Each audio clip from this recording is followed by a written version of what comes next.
misuse of stuff, right? You want to jump into that real quick? Because you said it's cool. You don't mind talking about some stuff like that. Oh, yeah. So jump into it. one of the big things that I wanted to sit down with you about is that I've never taken steroids, right? And You know how many people tell me, there's no way Clark doesn't take steroids. yeah. But we don't talk anymore.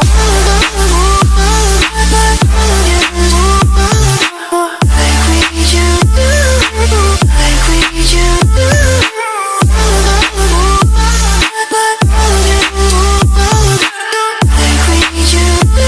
The GymFreak Podcast with Kuza, or Team Cuza as he goes by on Instagram. Yep. My personal coach, Husam's coach used to be, right? He used to be coach. Oh yeah, if I do a show, Yeah, that's the one. So this is a wild year, huh? This is a wild year for competitors, and I'm sure for coaching as well. How did business go during quarantine? Did it go up? Did it go down? Did it, take a back seat? When quarantine started, I was worried. I was kind of like, oh, well, gyms are closed. Right. That's a big bulk of what I do. But you know what? Business stayed like steady throughout it all. And then honestly, like May and June have been two of my best months. Oh, I've had. fuck yeah. And I think that has to do with like gyms reopening, people gaining all that weight. I'm getting emails like, hey bro, I gained 40 pounds, I need to lose it. And I'm like, okay, like we can get that going. But now gym's open, so it's coming back to normal now. Are you going full throttle again? Oh yeah. Do you have a limit of how many clients you take? It depends. If I get like to the point where it gets a little overwhelming. But see, like I divide all my check-in days. So like I got a check-in day today, I got a check-in day tomorrow, a check-in day Saturday, and then like stragglers throughout the week. So really, it's not like everyone's checking in on one day, so it's not too crazy. But I think that's why I can handle so many, because I actually treat it like a real job. Right. Like I wake up, It's not a side hustle. get out, No. exactly. Yeah, I get this on, is eat you, on, I right? do it, yeah. Yeah. So that's why like I don't really cap it, but if I'm getting to points where like I stopped for this month, like I won't take any more people for this month, and then if they really want it, they'll be right there in July. For sure. How did Team Cuza come about? Tell us about that. Steven Tran, he was getting ready for a competition, and he just was asking me questions, and I was answering them, and I was like, hey dude, like let me just finish your last, I think it was like 6 weeks or something. So we finished the 6 weeks. He competed at the Ben Weider Legacy Cup. It's an international show, and it was out in Toronto, and he took third. Wow. And it was great. He looked great. Then after that, people were asking him like, oh, who helped you? And then it just slowly became a thing. Word of mouth. Yeah, and then like there's a group of people at Powerhouse on Novi that were competitors that were like, hey, I want you to coach me for my next show. And that was... Were you doing something else at that time, and you kind of just picked it up? Yeah, so I was getting ready to go to dental school. That's right. Yeah. And then I applied, interviewed, got waitlisted, was waiting, finally got my denial. And then when I got that denial in that fall, that's when I helped Steven. Okay. And then I was like, okay, I'll take my the dental admissions test another time and reapply. Did all that, got accepted, and then I decided against it and didn't go.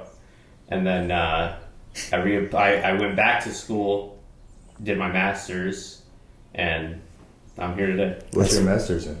Exercise physiology. Oh, nice. Yeah. You sent me your master's thesis too. Yeah. I let my roommate read it because he's You said he loves research and stuff. So he I think he's still reading it. Like he went over it. Yeah. But dude, that's so fucking awesome. I actually had to sit down with him before I committed because I have commitment issues in that way, right? I've been doing this by myself forever. So to give somebody else responsibility over my diet and eating was scary because I eat different, right? I eat all beef and like oats and, different from anybody. And I didn't want a trainer or a coach to reinvent me, right? Most people were like, oh, we need to get you on chicken and rice. And I'm like, I don't know, man. I've tried that, you know, that wasn't for me. So you were the only person when I actually talked to and sit down, you like accepted it, and you were just intrigued by it, and you're like, it seemed like you were, it was so cool. Yeah, it seemed like you were like, let's see how we can do this. Let's see what I can do with this. And the first diet I got, it was everything I ate right then and there. Like I didn't even have to go shopping. So yeah, well, I'll do that. Like if somebody like, you know, in my questionnaire, if there's somebody that actually like, you know, has a diet, they measure everything, they're doing their own thing, right, kind of thing, I'll just build off of what they're doing because they like it. There's a reason why their diet's like that. Yeah, not many coaches to that the best way, so I'll just build off of that. Right, and not many coaches do that. They don't care about your adherence to what you're doing already, right? They want you to adhere to their program. They want you to believe in them. And that, to me, is, like, really scary. So, like, you can tell that this is your job because I've seen a lot of your diets from a lot of your clients, and they're all different. Mm-hmm. Every single one is different, and that's so fucking cool. Yeah, you give options. Yeah, yeah. I want to jump into that. How do you weigh everything the same? So what I'll do is I mean, I obviously over time have made this food key that I use. Mm-hmm. So I'll give you an example, like a plan if I make one. Mm-hmm. So like I'll use like a calorie counter that I really like. I use the revised Harris-Benedict equation if you're familiar with that kind of stuff, and then it'll spit out like an estimated total daily calorie count they need, and I'll take that, and then I'll try to divide that evenly amongst like 4 meals, 5 meals, whatever it is. And then from there, I have my food key that like are rough estimates of like 30 grams of carbs, whatever, things like that. I'll plug all that stuff in, have their diet laid out. Then I'll go through it all and then literally track it like on a Fitness Pal? No, so I'll use like what nutritionists will use. So it's like better detail because Fitness Pal there's variation because like you could add something on Fitness Pal. Yeah. You know? Right. It's like the Wikipedia of dieting apps. Yeah, so then I'll go through all that and then I'll have like their true calorie count in the beginning. And that's the most important part because after the beginning, you know, a lot of these things become constant. Like the protein in rice, all that kind of stuff becomes constant after a while. Then you can just build away from that. But that's how I'll do options. Like the fruit options I give people, there's probably like 9 different fruits they could pick from. Right. But like I went through and did all the measurements for, 15 grams of carbs worth of strawberries, right, blueberries, whatever, all the way through. And I have all those different measurements now. So like they have options. They can pick from these things, and a lot of the stuff is kind of, it's very like maybe 10, 20 calorie shifts. But if they're constantly shifting, again, we're keeping a very constant count through it all. And I think that's what people forget. Like, you can do things like that. 10, 20 calories a meal, 5 meals. Yeah, that could be 100 calories. But the next day, what if you had something else and you're 80 calories under that now? Your calorie swing for that week was 20 calories. That's nothing. Right. So. How do you after you diet them down and you give them a diet, do you change it randomly? Do you change it in a specific time basis? So everybody checks in weekly, and all depending on that, like how they're responding. If I do like a big calorie shift, and then they drop a pound or 2 the next week, like I'll let that go for another week. And then if they keep dropping, I'll just keep letting it go. Like, there's no reason to change something if it's working. So really it just depends on their feedback. I ask people everything: sleep, digestion, appetite, gym performance. All of that goes into my decision to make a change to their diet or not. You have a questionnaire before you start a client, right? Yeah, oh yeah. How did you build that? I've worked with other coaches, and then like there'd be questions about this on this guy's and this on this guy's, and I was like, oh wow, I should probably ask that question too. And just over time, I kind of just built it all together. And then as I learned more about like the importance of sleep, the importance of things like that, I was like, okay, these are things that I need to know about. Like I need to, in my questionnaire, it asks like go into your phone, your health app, tell me what your average steps are a day. Because I need to know that kind of stuff. Right. So all that stuff I've added just, over time. And then now I have a really solid questionnaire. It's like 7 pages long. Yeah. Yeah, it's detailed. But like that's the thing Take is the like job seriously. I hope when people watch this, it kind of steers them away from their friend that offers training services, because most of the time your friend is just regurgitating information that somebody like you is giving them, right? And they're putting somebody on their same cookie cutter ass diet, and that makes me so mad, because some of these people, their only certification is like ACE or NASM, and I did that shit. I remembered that shit for the test too. Like, it's very easy to do that, and technically they're not even supposed to give diets. Yeah, so I think it just comes with there is an experience portion to all of this. Fuck yeah. But I think there's a big knowledge shift too now. And how serious some people take it, right? Like, this isn't your side hustle. This is your fucking job. This is right, my yeah. 9 to 5. Exactly. And some people only treat it as a side hustle. They have a 9 to 5. They go to the gym, and then they try to help people. Yeah. And that's where the copy and paste comes from. The quick right? diets. Yeah, like, for instance, like, having your bodybuilding competitor and your physique competitor eat the same peak week meal right before hitting the stage, right? That's some silly shit. Like, if they respond the same, that's one thing, but they don't, and it's crazy that some coaches do that. I think comes from, the masses will respond to the same kind of thing. Like the people you're saying? There's less outliers than there are the norm, right? Okay. You're a big outlier. Right, well, yeah. So, what would work for 90% of the population won't work for you. Right. And I think that's where that regurgitating the same things to people comes from. Because, you could look at a fad diet, for example. They're not customized. It's do one thing. But yeah, it'll work for 90% of the people that try it. Right. But then there's those 10% that it's not going to do anything for. So I think that's where that comes from. It's just, or just the lack of knowledge is there. Like, some people just don't know. Like, they don't know that you can do things differently. It's very one-minded, just tunnel vision. This is how you do it down the road. Like, they're not willing to let other things come into their head about it. So, since you are the best trainer in Michigan, what do you think about other trainers in Michigan? I think there's a lot of good coaches in Michigan. No bullshit. I swear. I think there's a lot of good coaches. I don't think you're as cynical as me, given your last answer to that, the 90% versus 10%. I was more so thinking it's just lazy people, wanting to make a quick buck. But I like your outlook a lot more. So I believe. Yeah, I do have a more positive, optimistic outlook. For sure. Because I love fitness. I don't want to see it go to shit. Yeah. I mean, you're nice. I know you know bad coaches, for sure. But at the same time, I've never ever heard you talk bad about coaches. But I've heard coaches talk bad about you. Yeah, of course. Yeah. That's because I'm 25 years old. Right, and you know a lot of shit. But me talking bad about another coach does me no good. Why am I going to waste my energy doing that? For sure. It literally does nothing for me. Right. Me talking about another guy, cool.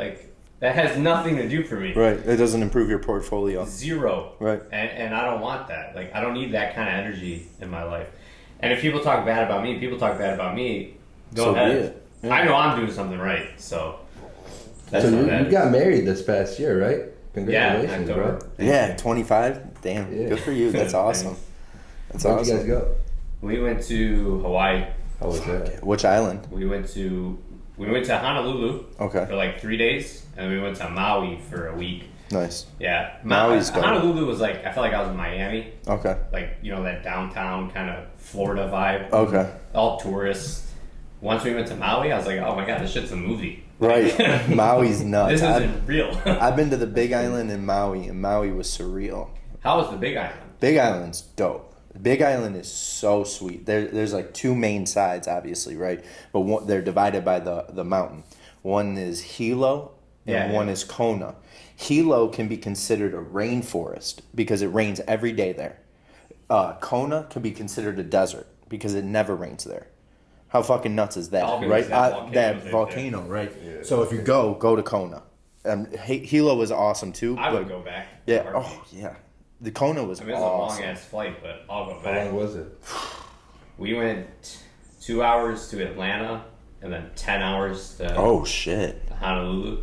We flew from Atlanta to Honolulu. Oh, okay, damn. We went to that's crazy. We went from we flew to Cali or Arizona and then flew in. Yeah. But then on the way back we flew to Chicago and that was a long On the way fucking back, flight. we flew to Seattle, and then Damn. Seattle to I don't know, but it was Yeah. like, bro, they served us lunch, dinner, dessert. The whole The whole day you Dude, spent you're on this flight for 11 hours. Yeah. Like, it was crazy. Yeah, dude, it is nuts. But it's awesome. It's way worth it, right? Yeah. How was the marriage life?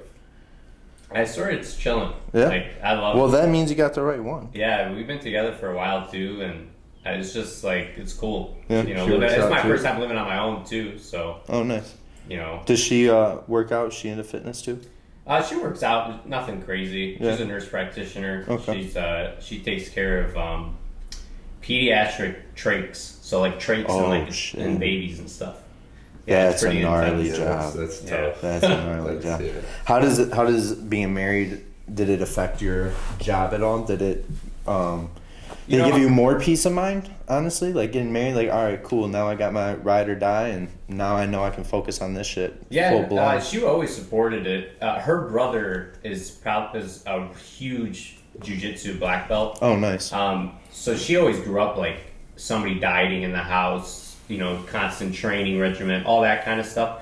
So like it was like, oh yeah, I get it. Okay, Right. next, like, kind That's of awesome. thing. And then like now, it hasn't really affected work at all. Like, no, like I will, because I don't want to like be sitting on my phone all the time, like answering emails and stuff. Like that kind of aspect kind of slowed down a little bit. Like, you know, if it took me 2 minutes to respond to you, like it might take me a half hour now, just because I don't want to be sitting there while she's next to me the whole time, like, you know, and grilled into my phone. Mm-hmm. How do you balance that? The marriage life and your work and her work? You know, I swear, because I work from home, you know, like she's at work right now, I'll be home, do my stuff, go work out, come home. My day's done, her day's done, and we can just chill. Oh, nice. So Nice.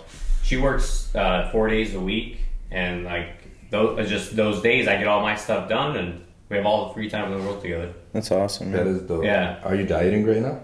Yeah. So after quarantine, I started dieting again just because I wanted to, you know, just like kind of clean up a little bit. I'm probably down almost like 14 pounds. Damn. Since quarantine started, or since like, so right before quarantine started, I was like 196. I woke up today like 182. Wow. Yeah. I've gained weight, bro. I'm almost 240. He just cut all my carbs. 240. Yeah, I'm pretty close. I'm getting there. 240. I know. Chiseled. Dude, when you text me the address here, I saw a picture of him like working out here. He was like 226. That's how much you weighed last time you sent me Yeah, pictures. I know. That was when I was cutting down. My body was cutting down. Oh, that was When I was on when that this diet. first started. Yeah, You were losing weight quick. Yeah. Yeah. The Well, second that I was started- Ramadan. Oh yeah, for sure. Yeah, Ramadan happened, so Yeah. that's when you were losing all that weight. Yeah. That's when you became chiseled real quick. Boy, I don't like being chiseled, bro. No? You like being bulky or chiseled? Very heavy in the middle on that. Like, Yeah. I have to feel full, but not look like a slob. Right, you want to look like you lift. I want to look like I lift like 9% and full. It's cool. Okay, yeah. I'm cool there. Yeah. I don't need veins in my abs. Right. You don't need to be I've been dry. there, bro. That shit hurts. Yeah, you don't That's need to not be dry. maintainable. Right? No. I- What's I- maintainable? I think like 8%, 8%? 7% even for some people. They can handle pretty easily. But I think like 8, 9, that's a good, you know, the average male is like 12, which isn't even that bad. Like, Oh, Right. so I think I'm around 11, 12. Doubt it. I think you're single digits for sure, 10. bro. Yeah, no, 9, 8. You don't hold. You don't hold. I do fat. always stay. I don't. Yeah, I don't. You're a get fat. lean kid growing My up. fat goes to my legs. Yeah. Yeah, your legs are what it is. My glutes and legs. Yeah. All day. Your waist down is what it is. Yeah, mine's around the waist. Mine's Yeah, like love handle, stomach. Mine's like lower stomach and like love handles. Like that's where I hold most of my fat. So do you approach the diet differently with each body type? I'm not sure what you mean. Like for me, how do you approach me with a diet? Like a faster metabolism, like somebody that holds less fat, kind of thing. like you know, like you're getting there more differently. food and stuff. Yeah. Yeah. Like he gets more food than I do, or I get more food. Oh, he was at like almost like 5-something thousand. You're at 5,000. I was thinking at 30. The highest I got you was like 46. I was at 36, and I was like, holy, Dude, you this gotta is so Dude, remember, and you I were was, like 2 ribeyes. yeah, I was consuming food, like, but that was when That was after a couple of months of working with you, right? Yeah. That was like because I was on right before I point. started pulling food away from Okay, yeah, that was on point then, and it was easy Your food was because through the roof too at one point. Mine was 36. It was over probably. have I- 37, 38. Yeah.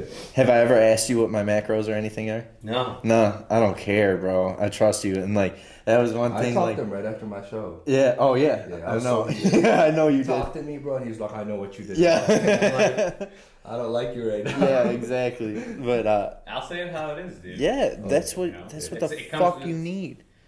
You know, like it's just a lot of misuse of stuff, and people don't know how to utilize things the right way. So misuse of stuff, right? You want to dump into that real quick?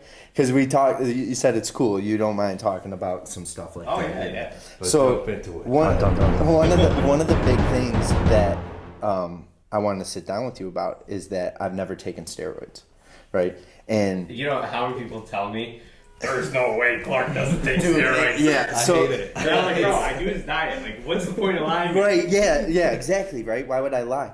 But yeah, so I've never done them, and I've heard nothing but good things about you helping people with them, right? So one of my things was the post cycle, right? Remember, I asked you specifically about that, and because everything I've ever heard was apparently incorrect, right? But these are coming from people that have heard it just down the road from other people. It doesn't seem like they've ever done any research. They're just kind of guessing, right?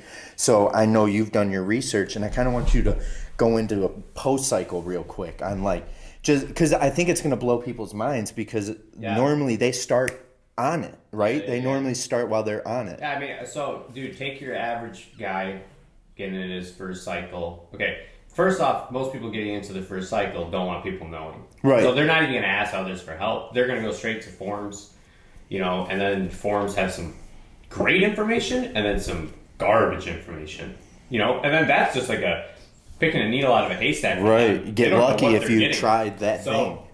You know, most people, like, you can take somebody who's using, like, you know, like, just, like, tests an anthe, you know, a longer ester test. That's usually, like, a first cycle kind of thing that people will use. And, you know, you'll have somebody taking, like, 400 milligrams, whatever they're taking, and the day they take their last shot, the next day later, they're taking post-cycle drugs. And the failure to recognize the fact that you just had this compound that has a super long half-life that's going to be in your system for another 5 weeks. Those 4 weeks you're doing post-cycle, you're literally throwing money in the garbage, and you're just putting all these other compounds in you while you have synthetic hormones still in you. Right. You're not going to be able to restart as long as that synthetic hormone is still in there. Right, because you're not restarting anything that hasn't stopped, right? That's Exactly. what you were telling me. Dude, it's the body. The body receives something from the outside. It's going to say, oh, I'm not going to waste energy anymore making it. Right. Let me just put it on pause kind of thing, or turn it off, whatever. And then it'll just take in what it's taking. You're supplementing that hormone. Your body's going to stop making that hormone, you know? And that's just the body's survival mechanism. So, like, one thing, like, a lot of people think is, like, you take your last dose, you start your PCT. And it's not like that. I've even heard of people starting like low dose PCT while still taking it and then up it as soon as they finish. Yeah, so like one thing a lot of guys will do is take HCG with their testosterone, saying, I'm going to keep myself from shutting down. No, you're not going to keep yourself from shutting down. The reason why they don't feel like they shut down is because their testicles are still making sperm from the HCG, so they're not having testicle like atrophy. So like their testicles are not getting smaller because they have HCG in their system. So in their head they think, oh, I'm still making testosterone. Oh. And then in that, like taking HCG with this stuff, with your cycle, like you're gonna have an even higher estrogen response. Like there's just so many other things that go into that. It's so funny. I only know what you're talking about because so many people have come up to me thinking that I take steroids and tell me what they're doing. And I'm like, yo, I have no idea what those are. And they're like, are you serious? I'm like, yeah. And then they'll start explaining to me. I'm like, oh, okay. So yeah, so like if I had somebody that was taking long ester stuff, they would take their last pin and then 5 weeks later I'd start their post cycle. I would make them go get blood work the day before or a couple days before they're supposed to start. So it'll take a few days to get the results. Then we'll have like a baseline. We'll see where like their FSH is or LH. You know, these are the hormones that are gonna start. These are the hormones responsible for making testosterone. So we have to. Those are what we need to kind of bring back in a sense. Just like to let's make that more simple. Right. So we'll see where their testosterone is at after 5 weeks from their last shot. And then we'll start their post cycle. Usually I'll start guys on just HCG and Nolvadex and an aromatase inhibitor. And then we'll go get, with the second they finish that, they go get blood work again. And then we can see where we're at.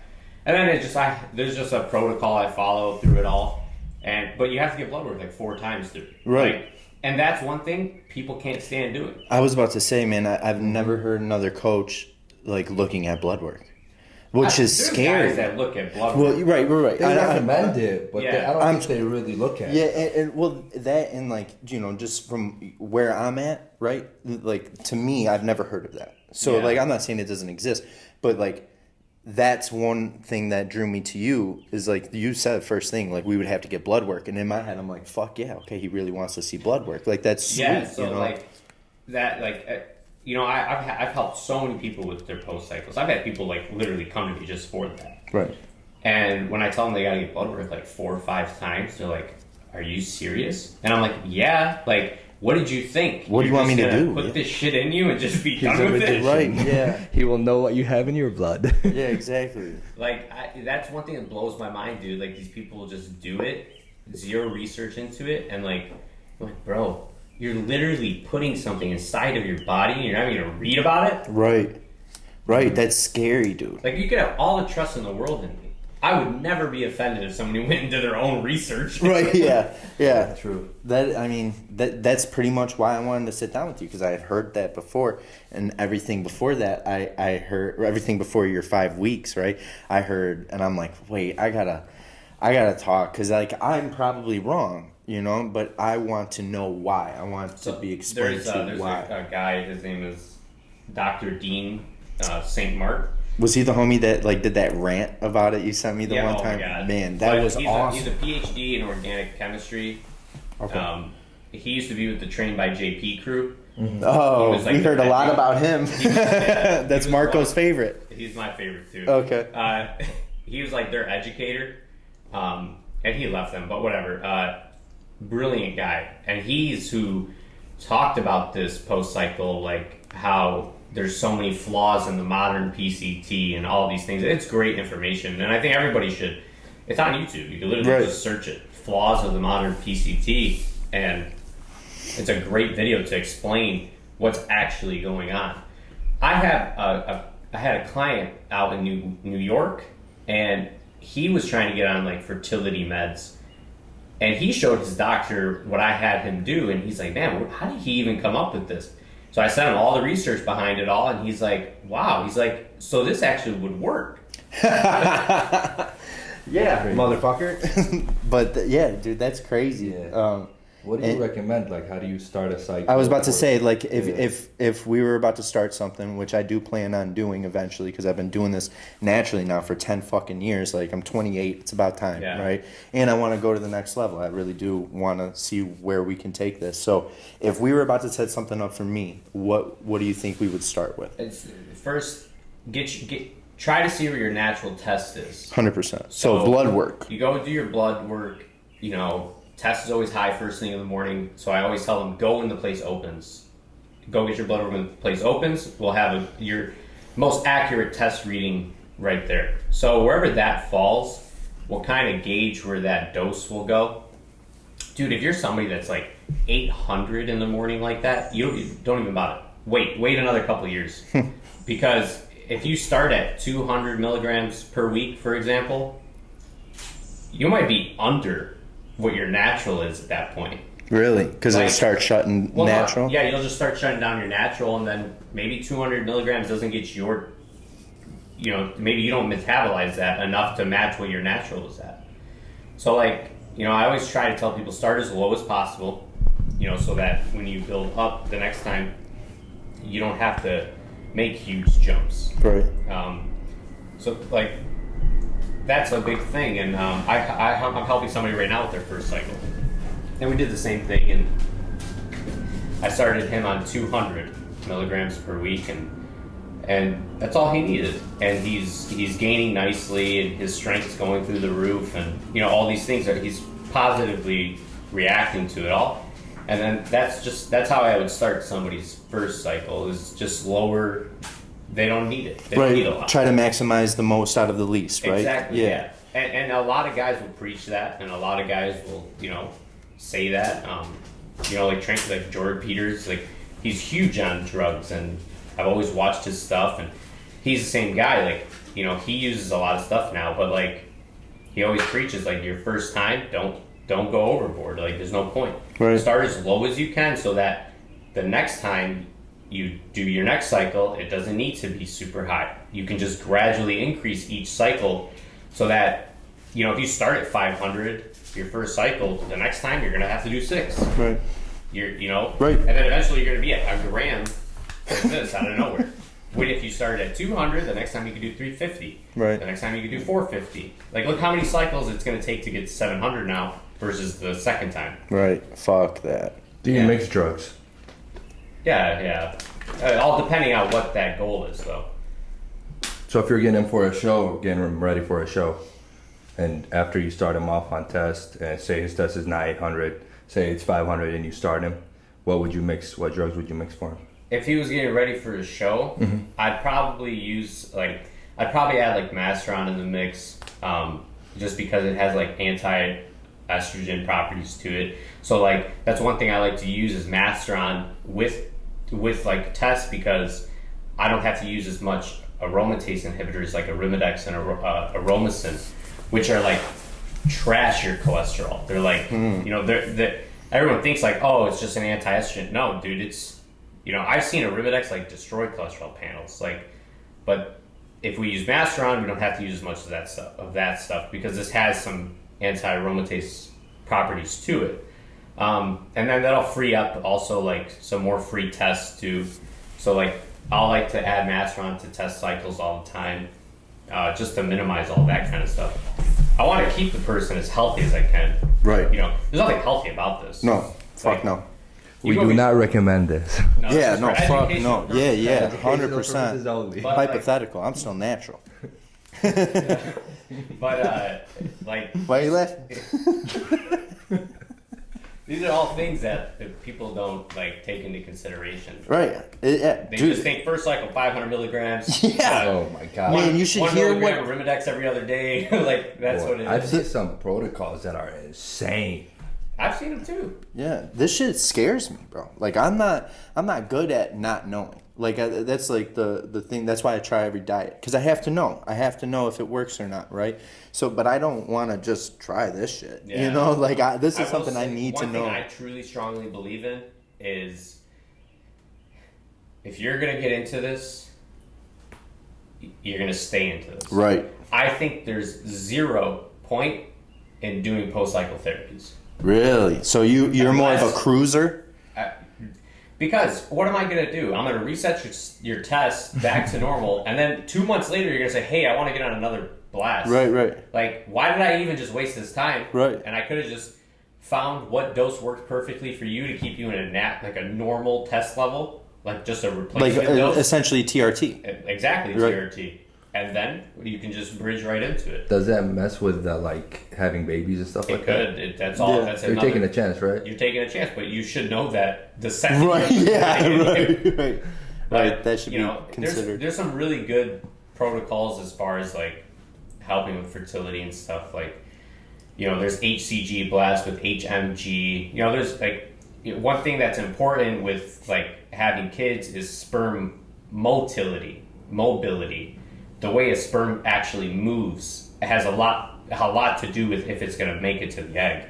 So like those are things that these are all things you're taking a chance on, and you can get all that stuff tested and whatnot. But I've seen some great baby making protocols for guys that have been on for 10, 20 years, and they have kids. Right. Yeah. I've seen. I know guys that get their wife pregnant in the middle of a prep. Like it happens. Right. It's more just like a genetic disposition, if it's going to happen to you or if it's not going to happen to you. That's crazy, man. That is insane. Yeah, it's cool to see though, like how much you go into it, because it's scary. It's such a leap of faith, because if you don't know about it, right? If you've never experimented with it, you hear all these stories of the good and the bad, right? Yeah. Before getting into it. So it's one of those leap of faiths that I'm glad that you know a lot about, and I trust you. Yeah, and so. I'm learning more every day. Right. Like I don't think I know everything. Right. Every time something new comes out, like from a trusted source of information I like I'll read it and just try to learn more.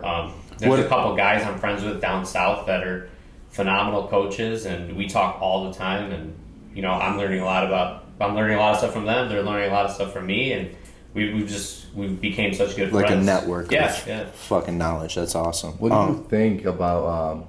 I don't mean to cut you off. No, you're good. You always cut me off, so I don't 100%. I'm playing. What do you think about AGH and insulin? I think HGH and insulin are great, and I think they're very synergistic with each other. Because, for example, you could take your growth hormone with your insulin. Insulin will bind to your liver. Okay, so hang on. So growth hormone needs to get into the liver to get converted to IGF-1. Mm-hmm. IGF-1 is what's going to make new muscle tissue. Has great lipolysis factors to it, like fat burning things about it. So growth hormone needs to get to the liver, get converted to IGF-1, and then IGF-1 has its job now. So how growth hormone gets into the liver is through liver growth hormone receptors. Insulin can bind to the liver and cause more of those receptors to come to the membrane. So you can absorb more of your growth hormone when there's insulin in the mix. Wow. So that's one thing that I recommend. Right. Is to take your insulin with your growth hormone. Okay. And it works great. Especially because some people will become a little insulin resistant when they take growth hormone. So they'll run a little faster, a little higher fasted blood sugar. It varies per person. And using insulin with that kind of keeps that at bay. Insulin resistance is what will cause a little bit more fat tissue to come on, things like that. Insulin resistance is one of the main things in obesity rates. Right. So using insulin with your growth hormone is a great way to really get the best bang for your buck when it comes to using the growth hormone. So and there's tons of different insulin you could use. Would you set up somebody's protocol different per class? Would you set up a bodybuilder's protocol differently than a classic physique protocol? Yeah, I would. Yeah. Just because they're all different looks. Right. How a bodybuilder needs to be, obviously in great conditioning is across the board the most important Numero thing. uno. So I will take all steps needed to get to that person to the best conditioning they could get to. But then there's things like, you know, a bodybuilder might be able to get away with a little bit more fullness than a classic physique guy. Right. In my opinion, at least. 100%. I think classic physique guys are always the most conditioned for some reason.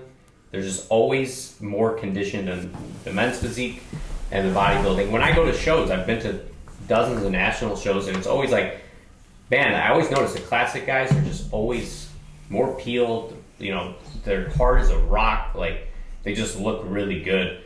So, like, all those things will matter. Like, just depending on what we're going to use, when we're going to take things out, how we're going to manipulate all that.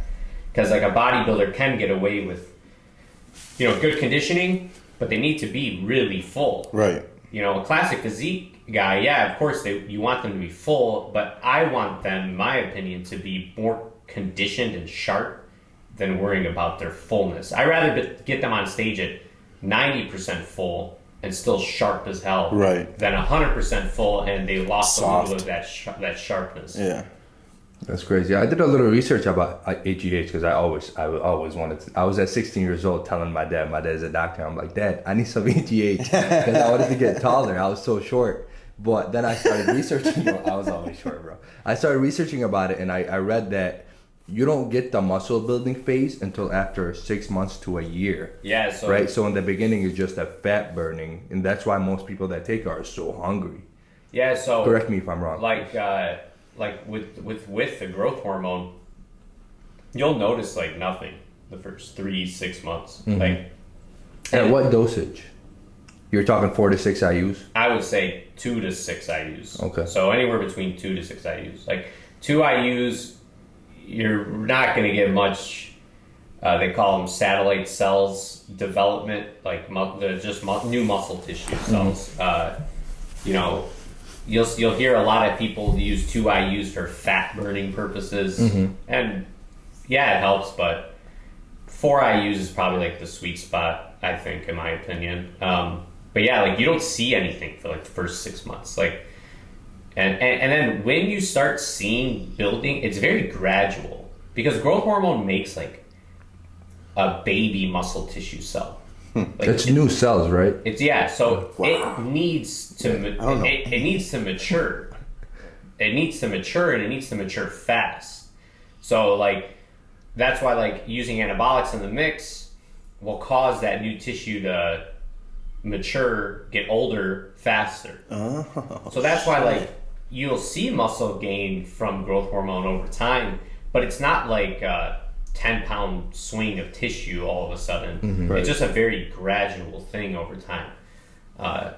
And that's one thing like you have to be weary about, like when you're using growth hormone and then you are training and then it's like, okay, I'm going to start prepping. That new tissue is not ready to be prepped yet. That new tissue is going to go fast. Really? Because it's not solidified. Like, I'm a big believer in solidifying tissue. Like, all right, you want to get to 230, keep you at 13%, we'll get there, and we're going to sit there for like 6 months. And then you'll notice when the next time you cut down, it ain't going to be as fast because you let that tissue like mature and become part of your body. Wow.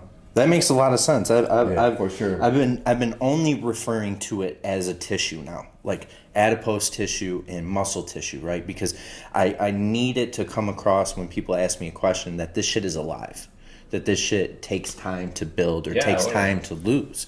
Because we think of it as, I built 10 pounds of muscle in a year because the scale went up, and I've been working out, so it must not be fat, right? Yeah. And it's like, I don't know if that's how it works, man. Like, well, you'll see guys bulking and using like bulking drugs, and it's just water weight they're putting on. And the second they get off the drugs, they're like, "Oh my god, I lost 10 pounds." Well, you lost 10 pounds because it was water. It was all water. Yeah, it wasn't tissue you lost. Exactly. Right. Yeah. Yeah, that's a hard one for people to grasp, especially when people are getting into this and trying to lose fat, right? The first 2 weeks are incredible because normally what do? They cut carbs, so right there they're losing glycogen and water weight, right? Yeah. They lower their processed food, so sodium goes down a lot, they're losing water weight, and then they hit a wall or a plateau at like the week first 3, weeks, yeah. and you're like, it's like not the biggest much. thing, like you'll see like people like, oh, like my client lost 8 pounds the first week. Like no, they didn't. They lost glycogen, they lost water, their stomach volume went down because they're not eating as much food. Their digestion got better and they shit. Yeah. Literally, that's what happened. Yeah, and that's not to shit on anybody, right? No, but that's just something that you need to That's just recognize. body if you're measurements. helping people with nutrition. Yeah. That's just how You the body can't works. say like, hey, they lost 8 pounds of fat in a week. They didn't lose an ounce of fat. Because what happens week 5 when they don't lose 8 pounds again? You know, Exactly. they're like getting down on themselves, and I think that's fucked up. Dude, when somebody signs up with me, gets a diet, their first check-in isn't for a full week, and then when they check in that week, I make them do it another week. Okay. So they're almost 3 full weeks, literally on the same Same exact diet, calorie yeah. count. Because their body just has to get used to this. Right, you need a baseline to go off of, right? Exactly. You need like a control. I have to create a new maintenance. Right.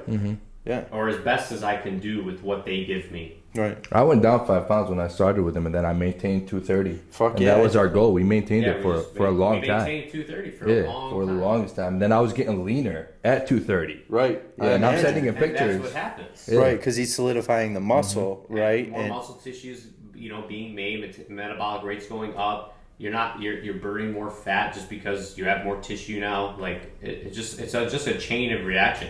That's why like you'll see guys like I'll post it all the time like this is me at 180 2018. This is me at 180 2019, Right. and they're two different bodies. Right. Oh, And that's Completely that's just, different. That's like that's just body recomposition.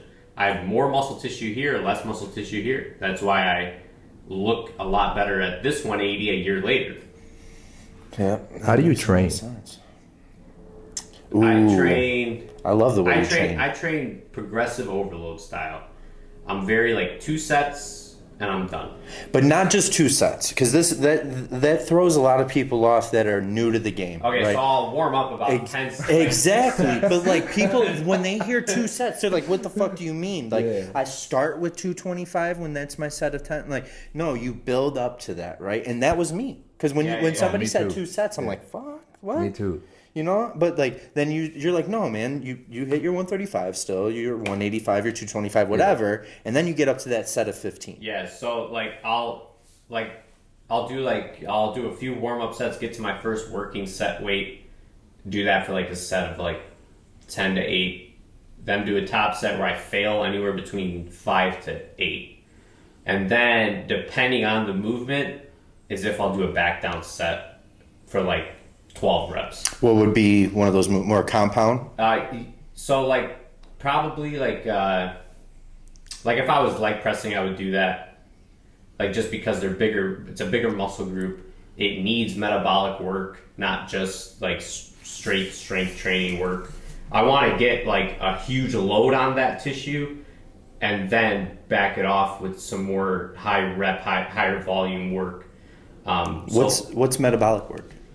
It's just higher reps, like a lower weight, higher reps. But I like doing that after Topping out. that top set. Yeah. Just because now I can recruit more muscle fibers, more muscle units. All these things are gonna need to be activated because I just beat the shit out of my leg the set before that. So I'm gonna get more activation in the full muscle. Just when you say metabolic work, it sounds cool. So like I don't know what that means. I call that volume. Yeah, so Right. it's volume and it's Back off sets, basically. it's basically a back off set. No, that makes sense. Yeah. I trained completely different when I started with you, and then I'm like finally messaged you. I'm like, dude, I need something new. What's up? And you sent me something like that minute, and I fucking started it that day, and I loved it. Yeah, see, and I like training. Training for me is very. I think training is something that can be very universal. You know, maybe a few tweaks to exercise selection depending on the person. Like a barbell squat might work better for somebody. It might work better for him and not work as well for you. Right. Just based on the anatomy of your femur. Like, you might not be completely activating things. He could be completely activating things. So those are all things that, you know, you have to kind of gauge through it all. But, dude, there's always your slight incline bench, your hammer strength presses, all that stuff. I feel like training can be universal with just small adjustments to the person. Like if they can't squat, don't put a squat in their training. Right. Just things like that. What's your split? Push, pull, rest, then push, pull, legs. Rest. So 5 days a week. You train 5 days? Yeah. And you take 2 rest days? Yeah.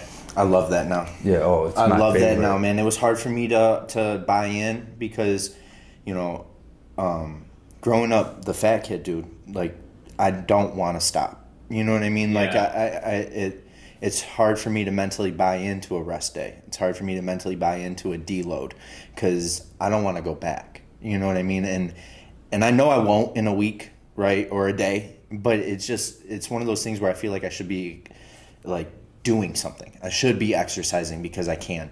But ever since I started those 2 rest days, man, I feel so much fucking better in life. Like every Wednesday now, like I'm like, I get to sleep. Like it's a rest day. Like so I don't have to get to chill. Yeah. Like, you get to recover. I think that's one thing a lot of people do wrong. Oh, for sure. And then like deloads versus extra rest. I've heard so many different things. Like just take 3 days in a row off. Or you can go do deloads if you want to do deloads. Me personally, I'll take those 3 days off and just start training again like that following week. If I feel like my body needs that. You know, if my logbook's going down or just stagnant or like I'm not even at the same weight I was the week before, I know it's time to do that and I'll just take those extra rest days. But I'll keep my training day diet. Those rest days. Just so those rest days I'm getting higher calories than I would normally be getting. And then when I come back to training, I feel like rejuvenated in a way. I can never wrap my head around deloading for me. See, and that's like the rest day thing for me. Like I almost like a deload more. Yeah. Like, but I don't know if I'm doing it right. You know what I mean? Yeah. Like I've never. Training is one thing that like I need to learn more about. And like I'll openly admit that. Right. Like I have no problem. Yeah, nutrition and drugs are my thing. So training I feel is like not. you never know enough for training, bro. I feel like No, you there's can always I feel like progress. there's always stuff to learn. There's Hell so training. much. So much. Man, But I it's feel like one that of comes those. down to the person. Like I had guys like where I put them on like the top set kind of back down set kind of training, and they just can't wrap their heads around it. They're like, I'm not sore. I'm not this. I'm like, dude, how the fuck are you sore? Like I'm dead. Like But it's just because they can't like mentally take themselves to go do that. I feel like it's the acceptance as well. If you're not accepting it, you're not mentally getting into that work. Yep. Your body's not going to work with you. It's not going to do anything. Yeah, I'm a big fan of that. A big believer of that. Like you mentally have to buy in, or else, because what else is going to happen? You know, you're fighting it at that point. Because if you don't like the top set method, and I got to do a top set, I'm like, fuck. Right? Or if I like the top set method and it's my top set, I'm like, fuck yeah, right? Yeah. So I think that's a whole different game once you believe it. Bro, I feel like, you got to believe it to achieve it. Yeah, as simple as that. Yeah. You know like what I mean? I'll like sit there and like just envision what the hell I'm about to do. Like I remember the first time I pulled like 5 plates and I was like, I just was staring at it. No music, nothing. I was like just watching myself lift it off the ground. Right. And then I did it. And then I was like, okay, that was great. And then I was on the fucking floor. I just dumped every ounce of energy I had. Right. But not that many people can take themselves to that. No. To that. Oh, place. we learned that last week with Marco. Dude, Marco's a great example. He is. I've known Marco since we were like 16. Oh, wow. And he always trained like an animal. And then now, like, he's just a different level when it comes to stuff. But he's the type of guy that can literally go to, Marco, you got one set, do it. And he's just balls to the walls, fucking bleeding out of his eyes. Like, he'll take himself there if he has to. Right. It was cool as fuck to sit down with him because you see, like, that's genuinely him. That ain't an act. No. Like, he was so raw. He was sitting here. Marco. Yeah. And that was cool as fuck, right? Like, it's cool to know that there's a genuinely badass motherfucker. Bro, I learned 2 things. I learned the logbook from you. One day I was benching and he came up to me. He was like, "You looking good." I was prepping for my show. He's like, "Can you give me a spot?" You were doing 120s, I think, or the 130s on flat bench. And he's like, "Can you give me a spot?" I'm like, "Sure." He's like, don't touch them. Just give them to you. I'm like, "All right, bro, I got you." And then I see he pulls out a book and starts writing, and I'm like, start peeking. I'm like, this guy, I've never seen that before. You know what I mean? I've seen it on like YouTube and shit, but I've never seen it in any of our gyms. So I'm like, that's so intriguing. You know what I mean? And that's where I went and I bought a logbook. My logbook is behind that. So now I write my shit. Yeah, and it's so different. I had all my shit in my notes on my phone. Yeah. And each week I would go back. It's so different, bro. Record of stuff. Yeah. Take your record of stuff because you're not going to get stronger. You're not going to build tissue. If you're like, oh, did I do 30s or 20s last week? Yeah, like, dude, and it's so funny. No, my memory is shit. So like, I have to each exercise. I'm like, how many reps did I get last week? So the fact that I wasn't doing that, I'm like, man, like how bad have I been fucking up? You know, like how bad have I been forgetting? Yeah, that's where, like you said. Yeah, and I've been doing this for 10 years. Oh yeah. You know, and people, I think people who have been doing this for that long are afraid to learn something new. You know what I mean? They're like, it changes the norm for a lot. Yeah, well, and they're afraid to know that they weren't doing it right. But then again, bro, there's so many platforms out today that we did not have growing up. True. You get what I'm saying? True. Like, and we're in our 20s. Yeah, exactly. Yeah, but it's like only we all gonna get started better. young. I started at 14. I started at 15. Yeah, I we all started 18. young. You know what I mean? But there was nothing. The big guys did not like none of us young fellas. No. You know, They we're didn't. nice to people. Yeah. You know what I mean? Like when people come up to you, you give them advice. Yeah. You know what I'm saying? You used to, not anymore. Well, Not no, anymore. like that's funny though because you said people have told you that you've changed me, and that's totally true because of your contagious energy. I had to learn to be all right with people coming up to us during our workouts because like I'm just in murder mode. You know what I mean? Yeah. I'm just in work mode, and given it's not like Marco's level or nothing, but I just want to be in my own place. And then when you work out with this guy, he's a freak show.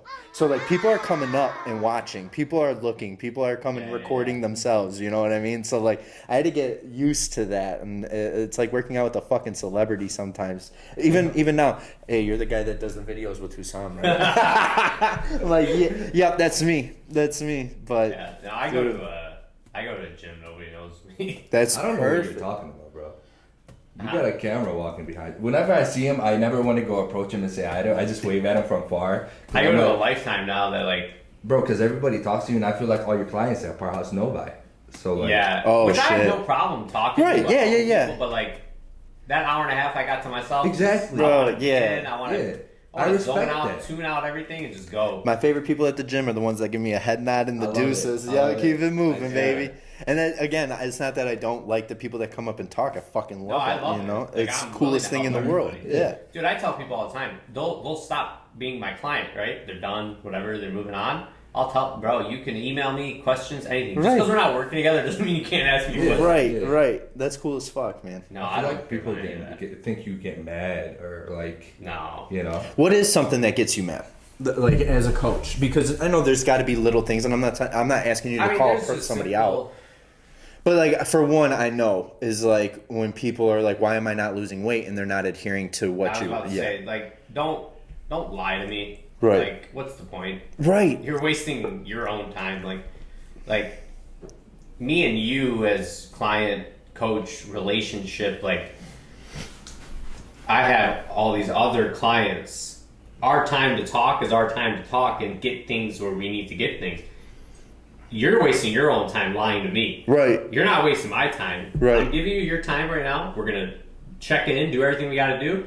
Why lie? Right. You know, and people will post like one thing that is Here we go. bro. Here we go. They'll post shit like cheating all weekend. Check in and be like, followed a 10 out of 10. Like, bitch, you did not follow us a 10 out of 10. Like, you were drinking all weekend. You had a barbecue. You did all this stuff. I literally post like "sorry, coach" and everyone because I know you're gonna look at I it. put see. 5. But you'll admit to it. Right, That's yeah. the When difference. I Just fill out say the you did questionnaire it. or whatever, I'm like, yeah, 5 out of 10 this week. Like this morning, somebody did it. Checked Oh. in and it was 10 out of 10. I was like, no, you didn't check in.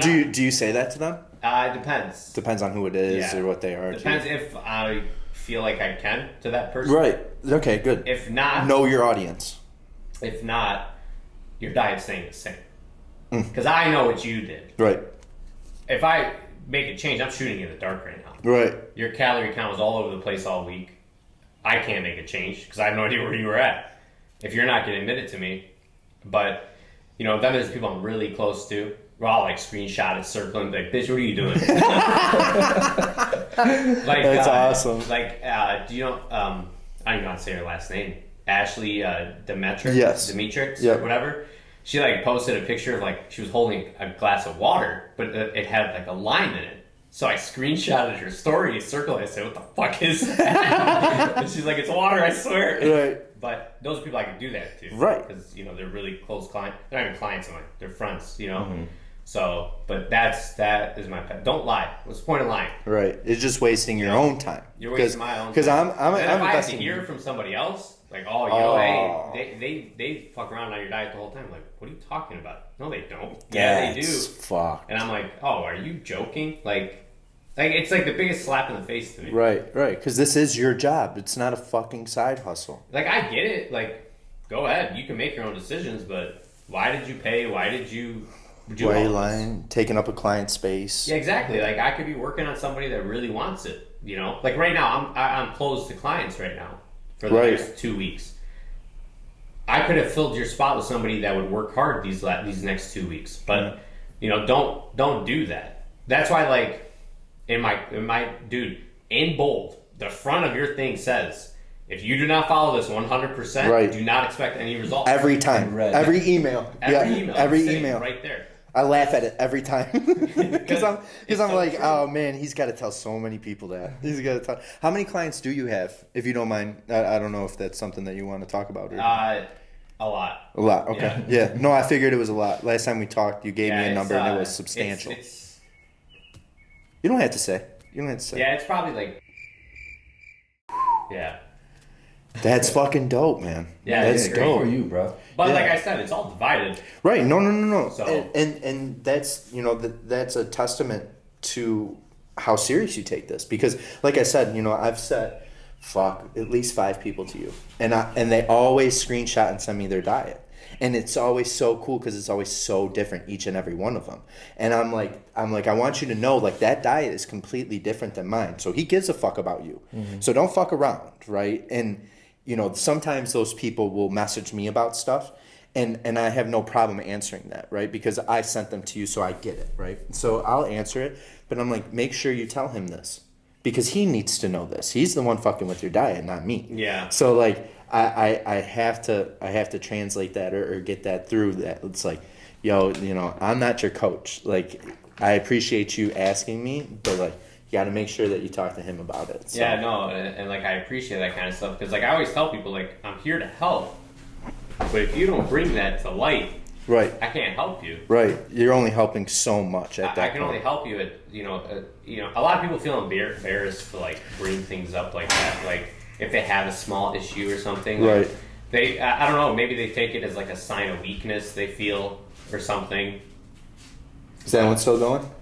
Dope. But yeah, that's just one thing that people need to always recognize. Like, if there's an issue, bring it to light. Like, yeah, and it's funny you say that, because I had an issue in like January. And I never told anybody about it or anything, because it was kind of like embarrassing, and it kind of deterred me from my diet a little bit. But I got everything back on track, and it took me a while, but it was like, fuck, like, just that one little hiccup can take you so fucking far, man. Yeah. And it sucks when that happens, but to me, those little hiccups are like a testament of like, how important is this to you? Yeah. Are you going to come back from this?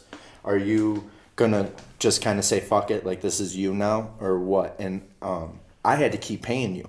Remember, you're like, dude, if something's going on, you can take a couple months off. I'm like, no, I can't. I got to keep paying you, because I need that accountability to know that I'm still doing this, right? Yeah. And I wasn't following the diet like wholeheartedly, but everything was mainly still there. I didn't fuck up. I was still eating beef for every meal, oats here and there. I might have got like a little more peanut butter in each thing of oats, but I was still following the foods I know that worked for me. And do you have any tips, like, when somebody falls off? Do you have any like I don't know, like things you do that? Yeah, so like, if somebody's having issues, I'll tell them to gradually try to get back in.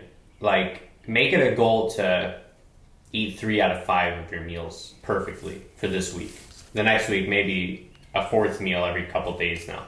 Just to gradually get them back into it and back on track. Like I had a female client of mine that was having issues like that. Like she would have problems like eating all 4 meals or whatever it was. And I would tell her like, okay, this week, let's try to focus on just getting at least 3 of your meals in. Like make it a goal of yours this week to get all 3 of your meals all days of the week. And like we did that. Then like the next week we said, okay, let's try to get the 4th meal like 2 times this week. Like keep the 3 meals going, try to get all 4 in like 2 or 3 of your days now. And then we just slowly, it took a month, but she got back on track at the end of the month, but she wasn't completely derailed through it all because she brought it to light and I was able to help her. Right. And I think that's something that's cool to hear, right? Because a lot of people, when they start getting off track, like you said, it's kind of embarrassing. You know, they don't want to tell you that they're not eating all of it. They don't want to tell you that they're down to 2 meals a day, you know? So, like, it's cool that you're still willing to coach people through that. And I think that's important that people hear that because it'll up adherence, right? It'll help people bring that to light for you. Yeah, and I feel like over time now that, you know, I've been coaching for like 4 years now, but you know, this becoming my full-time job, it's been the past year. But my coaching style has completely changed, like giving the food options, doing all this stuff. My adherence to diet now through my clients is tenfold what it was 2 years ago. Nice. Just because I can give them all these options. Dude, I put like turkey sandwiches in people's plans, like, you know, yogurt parfaits, like all things that I would like to eat. I saw one, I'm not even going to mention it because I was so jealous of it, but it was in Tony's diet. He sent me, and he was like, he would send me pictures of it 3 times a week and go, how is this in my fucking diet? His waffles. It was. He would make MRE waffles. So that's new. It was one of his sandwiches he got to eat. Oh, yeah. Yeah, and I'm like, every time he's like, how the turkey fuck? breast sandwich. Dude, it was something. Like, dude, I put cheese in people's plans. Like, he had chocolate. He had dark chocolate. That's what I'm talking about. Yeah. And the motherfucker was sending me this. He's like, how is this real? And I'm like, I don't know. Are you sure I can eat this? And I said, yes, it's accounted for. Don't worry. He's like, I'm afraid he heard something totally different on the look that I want. And I'm like, no, man, it's crazy. But I promise you, he did the math. He did the research. You're good to go. So, you know, and like, but these are all things. If I can make it pleasant for that person to adhere, I got guys that are like, hey, bro, I want chicken and rice every meal. Cool. Fucking right. Go ahead. Yeah. But like, I have people that are like, hey, like, I need options. Like, you know, and I'll put the options in there. You know, some people, like, after their 12 weeks is up, they'll get a brand new diet. Like, they're just all new food choices. And they're like, you know, but that's just to keep them going. Like, yeah. Just to include new things, like all that. Like, I try to put so much stuff in people's diets now, like, you know, like breakfast, like eggs and turkey sausages and bread and fruit. Like, people are like, dude, I'm eating 700 calories for breakfast. And I'm like, no, you're not. But you would think that. Yeah, let's keep it going then. If that's keep eating. Yeah. I remember one of your clients, Sarah. She was writing. He had 40 grams of rice, and she thought that was 40 grams carbs. So she was calculating. Oh man! Like, a lot of people would be like, "Oh, so I can have 90 grams of carbs?" No, you can have 90 grams of rice. Right. That's not 90. Whatever. Grams of carbs. Yeah, whatever that translates to. Yeah. That's all you. Yeah, a lot of people think that. Oh yeah. You're building lifestyles. That's your meals are like 100%. Lifestyle meals. Like, that's what I was about to bring up. You don't just do like bodybuilding coaching. Dude, you do lifestyle. Out of my clients, there's probably like 30% that are competitors. Right. The other 70% are the lifestyle just program. Lifestyle, everyday people that are just trying to make a change. And that's so fucking cool, dude. But like those people, they make a change, but like I don't even talk to some of them anymore, right? They came, they did their thing, they're good to go.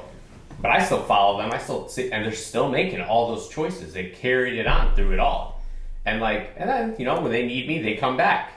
Like, I've had clients that have been gone for a year and hit me up a year later. Right. And like, hey, like, I followed it for a while. I kept it going. Like, I want to get back on a plan.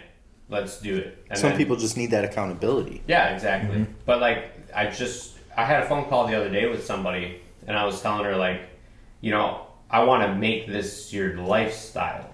I don't want you to. This isn't a 12-week program and you're done. Right. It's a 12-week program to get you on your feet, kind of thing. To develop this habit, develop this routine for you, and then you can go on your own if you decide to. I've had clients that have been with me for 3 years straight. Like, they just, keep it going. They keep it going because they love it.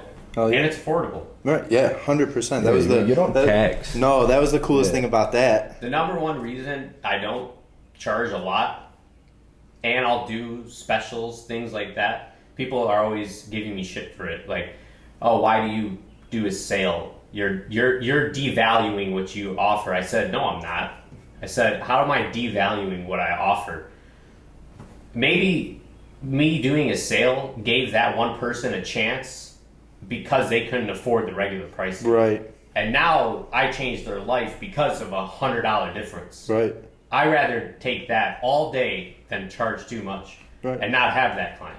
Because that client turns into referrals. Yeah, big time. And all of that stuff, 99% of my clients are referrals. I don't get like a random email that's like, it's, hey, I know somebody, somebody sent me to you. Like that kind of thing. Makes sense though. That's what you want, right? Yeah. Like that's what I told you on your questionnaire, right? I told you I'm not going to give you a 10 out of 10 on referral because I won't just refer anybody to you. That to me is a waste of your time. Yeah, and like over time I've noticed that. Like clients, like they've referred people to me and then they started to get a gauge of like what it took to work with me. Because there is a certain amount of dedication that you need. For sure. And now the referrals are slower, but they're people that last. People that want it. People that more are serious going to follow things and stuff like that. And to me, like when I give a referral, if you're about to use my name, you're using my name too. So you better put up or shut up. I don't want to recommend somebody that's just a waste of time. So like that, it's cool to see how many people I've referred and they're fucking loving it and changing their lives. And it wasn't me that wanted them to do it; it was them asking about you. Yeah. And I'm like, fuck yeah, do it. It's gonna change your life. It's gonna be so awesome. Yeah, no, I mean it's great. Hopefully, next step is a coaching app. I want to make my own app. It was going to start development and then COVID happened, so I held off on the investment just because I didn't know what was going to happen. Right, yeah. So it'll be kind of like a database of foods and kind of like a fitness pal in a sense, but also have training in there. And then there will be a place to sign up for coaching. And then you'll be able to check in with the coach and everything. I was going to ask, so are you doing that? Do you only get access to the app if you're your client, or are you trying to make this app like something big? No, the app will be free. Okay. But if you want coaching, it'll be through the app. Okay. But that'll be completely separate than what Team Cuza is. Right. Oh, okay, I got you. Okay. So you're going to venture off to a whole new like little project. Okay. Exactly. That's cool as shit. Would you do like check-ins on the app and stuff like that for your clients? So the whole goal with that is to hire nutritionists and things that will work for the company and will diet people. Do you have a team? Right now? Yeah. No. It's just you? So Steven Tran helps me too. He coaches some people like on his own, and then if I have like simple things that I need to have done, he'll help me with that stuff. But most of it is, on my own. But so, like I said that about how many clients I had, 50% of these people have been with me for a year or two. Mm-hmm. They're established. Right. There's not much work that goes into those anymore. Mm-hmm. Anybody that coaches will tell you the most work is the day they start. Then you're just paying for time at that point, where you're checking in and doing things like that. Right. That making an initial plan is the hardest part. That's the bulk of your work. And then it's just following along, communicating, and then checking in and things like that. Dude, I know guys that have 300, 400, 500 clients. Damn, that's so much. Do they have a team though?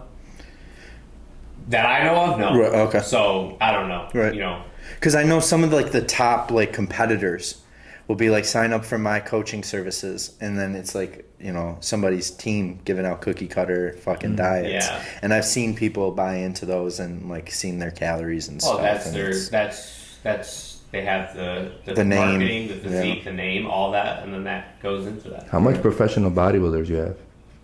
Just 2. 2 right now? Yeah, just 2. with the potential of fucking 20. Yeah, I have 5 people doing North Americans this year. Nice. So hopefully at least one gets it. What divisions? Men's physique, classic, women's figure, and then a pro. There's a pro show that same weekend. Nice. Doing that Wow, show. that's cool as shit. Yeah. Have you done pros before, or is this like one of your first pros? I helped one pro one time, but like kind of working just like with him kind of thing, doing his thing, and then would ask me questions, and then I would give feedback and stuff. But this will be like my first time putting a pro on stage. Dope. Yeah, so it'll be cool. Now, talking to you now about this, you can tell that, you know, you really do want to help people and shit. So is your goal to continue Team Cuza more so for changing the lifestyle, or do you see yourself getting kind of like a range of pro competitors or top competitors and kind of going that route? Yeah, I don't know. I love working with both sets of people, because there's like a true like satisfaction you get when you're helping lifestyle clients. Like, right. Like I actually changed this person's life. Like, you know, the competitors are great to work with, and that has its whole competitive aspect and thing to it. And it's great to see people win and do all that. So like, I like getting a taste of both. Right. So really right now, nothing in particular, and just see how it goes, how it falls. I always have a lot of competitors. I mean, this year obviously was a weird year. I had maybe 35 ready to go this year. They were all in prep, getting ready to go, and then COVID happened, and now we're, I don't have anybody competing till the Steve Kluko Classic, August 29th. Where's that at? I think Ipsy or Belleville. Oh, okay. Yeah. Is it Belleville? Yeah. Belleville. Where do let's wrap it up real quick. Yeah. We're like hour 40 something. Oh shit, dude. Yeah. Where do people reach you? On Instagram, or you got an email? Just at Team Cuza. And then my email is just dom@teamcuza.com. Okay. We'll make sure to tag both of those and Yeah. stuff. Yeah. Thank you. Any last words you want to tell the people? No, just follow your dreams and do what you want to do. I mean, I'm a prime example of that. Hell yeah. I turned my passion into a career, and it all fell right into place. That's great, man. dude. We appreciate you Thank for you coming guys for out, having me. taking the time out. Can't wait for another one. We are out. Deuces.